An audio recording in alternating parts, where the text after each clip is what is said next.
इस मूर्ति में भगवान राम के दसों अवतार का वर्णन मिलता है और बकायदा इस मूर्ति में ही उनकी आकृतियां भी दसों अवतार की बनाई गई हैं। कहा जाए तो दक्षिण भारत और उत्तर भारत दोनों के जोड़ने का प्रतीक भी है।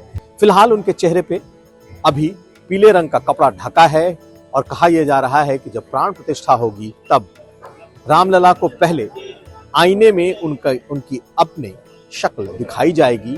भगवान रामलला अपने घर यानी कि नए गर्भगृह में पधार चुके हैं।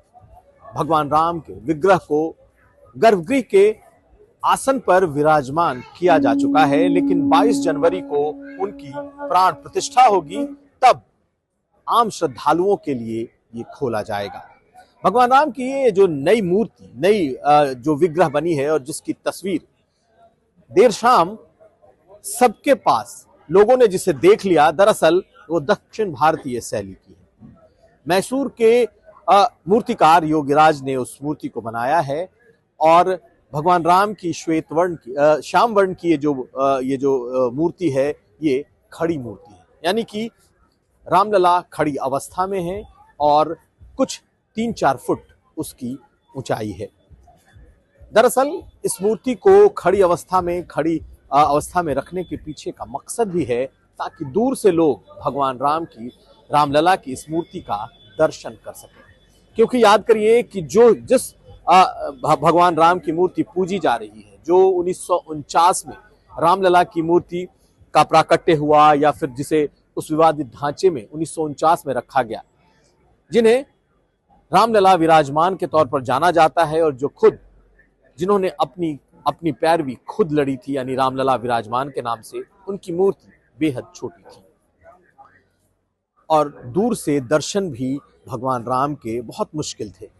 लेकिन जो नई मूर्ति योगीराज ने बनाई है, जिसमें प्राण प्रतिष्ठा की जाएगी, जो अब रामलला की नई मूर्ति होगी, दरअसल इसमें दक्षिण और उत्तर भारत दोनों का सामंजस्य दिखाई देगा। इस मूर्ति में भगवान राम के दसों अवतार का वर्णन मिलता है और बकायदा इस मूर्ति में ही उनकी आकृतियां भी दसों अवतार की बनाई गई हैं।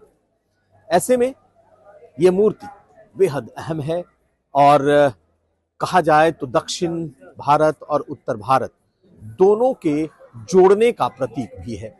यूं तो भगवान राम अवधपुरी के हैं, अयोध्या के हैं, लेकिन जो शैली बनाई गई है मूर्ति की, ये दक्षिण भारतीय शैली है। आज जब सत्येंद्र दास ने बात की तो वो भावुक से दिखे, क्योंकि 75 सालों से जिस रामलला की मूर्ति की पूजा हो रही है, आज उनके दर्शन का आखिरी दिन है। पुराने टेंट में, उसके बाद फिर मेकशिफ्ट मंदिर में जहां उन्हें रखा गया था, अब उन्हें भी गर्भगृह में ले जाया जा रहा है। यानी कि जो नए मंदिर का जो नया गर्भगृह बना है, उसमें दोनों मूर्तियां होंगी, जिसमें 22 जनवरी को जो प्राण प्रतिष्ठित की जाएंगी रामलला की वो मूर्ति, और साथ साथ रामलाल विराजमान की वो मूर्ति जिसे 75 सालों से पूजा जा रहा है, उसे भी रखा जाएगा।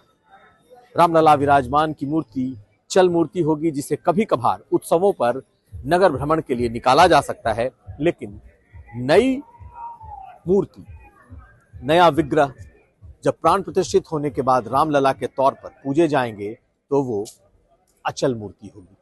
कुल मिलाकर के श्याम वर्ण की मूर्ति, खड़ी भगवान राम की मूर्ति और अचल मूर्ति, ये है जिसमें उनके दसों अवतार देखे जा सकेंगे। तो रामलला अपने घर आ गए हैं और 22 तारीख से सभी श्रद्धालु उनके दर्शन कर सकेंगे।